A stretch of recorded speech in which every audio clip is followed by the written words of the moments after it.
के हो क्रिप्टोकरेन्सी? क्रिप्टोकरेन्सीको बारेमा जानौँ।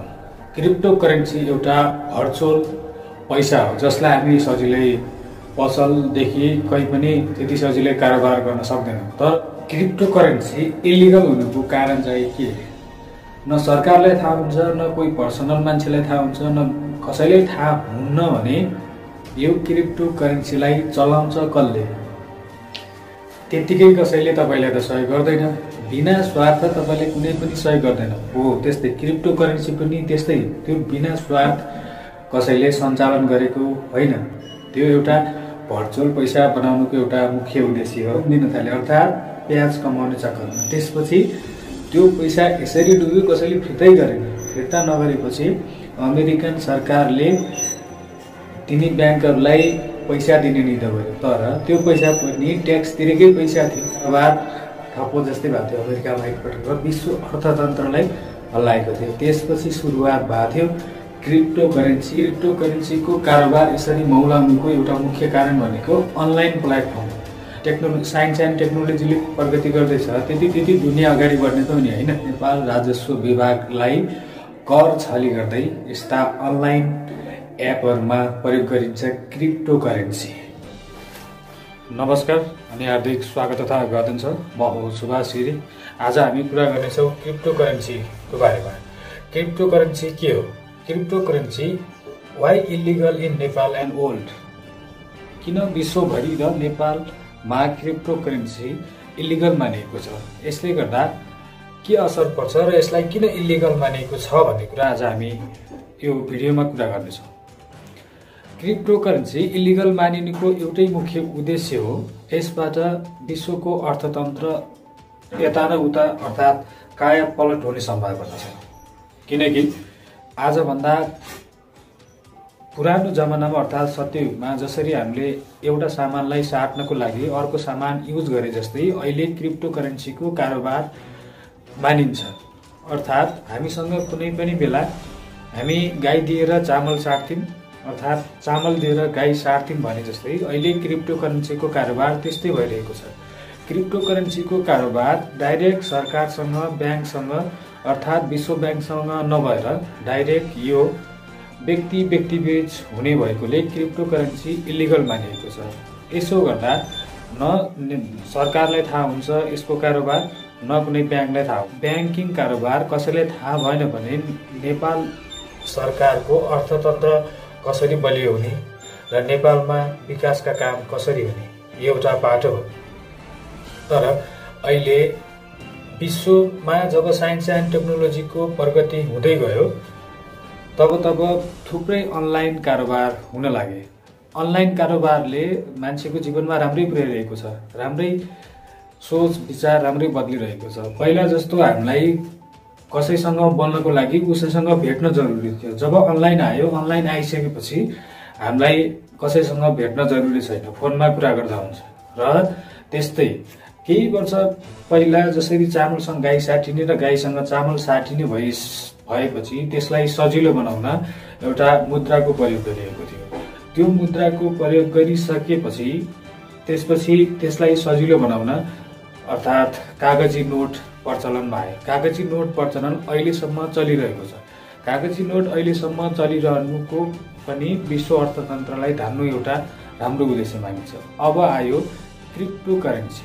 क्रिप्टोकरेन्सी त्यही पहिलाको जस्तै भएको छ। अहिले साटासाट व्यक्तिमा मानव क्रिप्टोकरेन्सीलाई यसरी बुझौँ, हामी विदेशमा छौँ, अर्थात् म विदेशमा छु, मैले विश्वको कुनै पनि ब्याङ्कबाट नेपाली ब्याङ्कलाई पैसा पठायो भने त्यसको रेमिटान्स नेपालमा भित्रिन्छ र नेपाली सरकारलाई फाइदा हुन्छ। तर यदि म हुन्डीको कारोबार गरेर नेपाल सरकारलाई नेपाल ब्याङ्कबाट पैसा पठाइन भने त्यो रेमिटान्स मेरो हुन्छ, अर्थात् हुन्डी कारोबारलाई हुन्छ भने व्यक्तिलाई फाइदा भयो। हो त्यसरी नै क्रिप्टोकरेन्सीको कारोबार हुन्छ। क्रिप्टोकरेन्सी ब्यान हुनुको मुख्य कारण क्रिप्टोकरेन्सी ब्यान हुनुको मुख्य कारण डार्क वेब अर्थात् इन्टरनेटको तेस्रो सतह, जसलाई हामी सबैले युज गर्न सक्दैनौँ र हामी सबैले त्यो डार्क वेबलाई भेटाउन पनि सक्दैनौँ।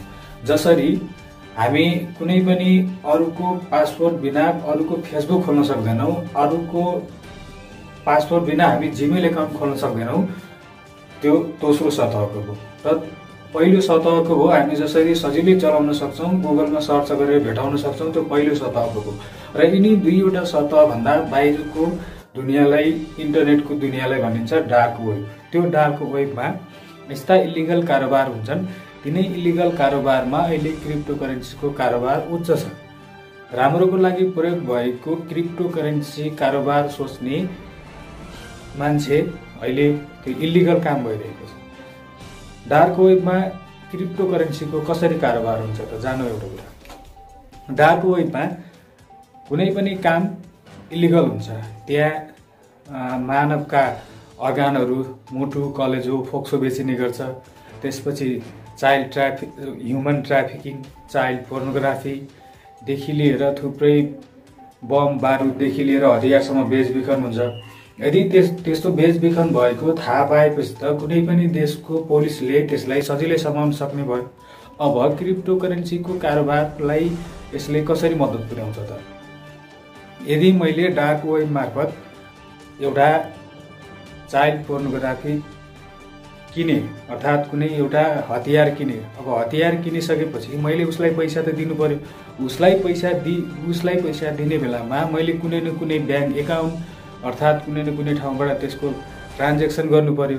त्यो ट्रान्जेक्सन कहाँ भयो भनेर सजिलै पुलिसले अर्थात् नेपाल राष्ट्र ब्याङ्कदेखि लिएर सबैले सजिलै थाहा पाउन सक्छ। तर क्रिप्टो करेन्सीको कारोबार भइसकेपछि त्यो थाहा पाइँदैन, किनकि त्यो व्यक्ति बीच कारोबार हो। जस्तै कि मैले तपाईँलाई 200 रुपियाँ सापटी दिएँ र तपाईँले मलाई 4000 सापटी दिनुभयो। त्यो त सरकारलाई थाहा भएन, तर तपाईँले र मलाई थाहा छ नि, होइन? हो त्यस्तै सरकारलाई थाहा नहुने भएकोले क्रिप्टो करेन्सी अहिले ब्यान छ सम्पूर्ण देशको लागि। किनकि यसबाट न सरकारलाई ट्याक्स आउँछ, न सरकारको अर्थतन्त्र बलियो हुन्छ, न कुनै कारोबार हुन्छ। यसबाट कति हानि नोक्सानी पुग्छ भन्ने कुरालाई विश्वभरिका सरकारले ध्यान दिइरहेका छन्। र कति देशमा यो इलिगल पनि छ। इलिगल हुनुको एउटै कारण हो स्वार्थ। जब रुसमा पहिला यो इलिगल थियो, अहिले ब्यान छ। रुसका ह्याकरहरूले यति लाख बराबरको क्रिप्टो करेन्सी चोरी गरे, सम्पूर्ण त्यो देशलाई त्यो पैसा आयो। तर अहिले पैसा चोरिसकेपछि क्रिप्टो करेन्सी ब्यान। अब लाग्न सक्छ तपाईँलाई क्रिप्टो करेन्सीलाई चलाउँछ चाहिँ कसले, होइन? अब अब मानव उदाहरणको लागि क्रिप्टो करेन्सी चलाउनको लागि पनि त कुनै न कुनै सरकार, कुनै न कुनै ब्याङ्क, कुनै न कुनै थर्ड पार्टी इन्भल्भ हुन त जरुरी छ। जस्तै मानौ तपाईँले ई सेवामा 5000 रुपियाँ राख्नुभयो। 5000 रुपियाँ राखे बापत ई सेवाले तपाईँसँग चार्ज गर्छ, तर त्यो ई सेवा चलाउने मान्छे छ।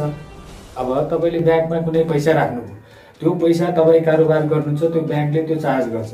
र अर्थात् जति पनि कारोबार हुन्छन् कसैले न कसैले चलाइरहेको छ। तर क्रिप्टो करेन्सीलाई चलाउने मान्छे को त? अब कसैसँग यसको आधिकारिक स्वामित्व छैन भने क्रिप्टो करेन्सीलाई हेरचाह कसले गर्ने त, होइन? तपाईँलाई जिज्ञासा लाग्न सक्छ। क्रिप्टो करेन्सीलाई चलाउनुको एउटै उद्देश्य हो, त्यो हो स्वार्थ। अब त्यसमा मेन्टेनेन्स खर्च लाग्यो, होइन?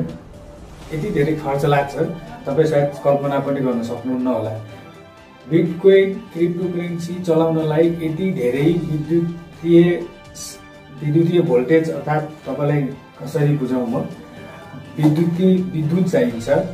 अब त्यसको मेन्टेनेन्स खर्च, त्यसपछि त्यहाँमा हुने सम्पूर्ण डाटाहरू सेभ राख्नेदेखि लिएर सबै कुरा कसले चलाउँछ भन्ने कुरा चाहिँ हाम्रो सबैको मनमा लाग्छ, मलाई पनि लाग्थ्यो। यसलाई चलाउने कोही पनि छैन भन्छ सबैले, तर कसैले चलाउँदैन भने यो कारोबार हुन्छ चाहिँ कसरी? सबैलाई अचम्म लाग्ने कुरा हो, होइन? हामी अब यसको बारेमा थोरै जानकारी गरौँ। अब क्रिप्टो करेन्सीलाई कसरी चलाउने भन्ने कुरा, कसले चलाउँछ भन्ने कुरा, कसरी चलाउने भन्ने कुरा एउटा सजिलो उदाहरणबाट बुझौँ।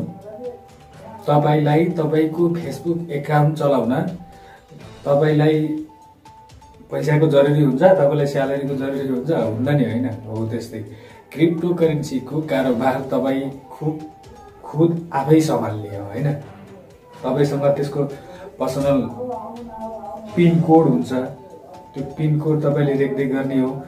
यसको कारोबार जस्तो फेसबुकलाई कसैले चलाइरहेको छ भने फेसबुकले त्यसको सेभ गर्छ, तर यसलाई सेभ गर्नको लागि तपाईँ हामी जस्तै कोही मान्छे हुन्छ र तिनलाई हामीले कमिसन दिए जस्तो हो। यसरी हामी सजिलो भाषामा बुझौँ।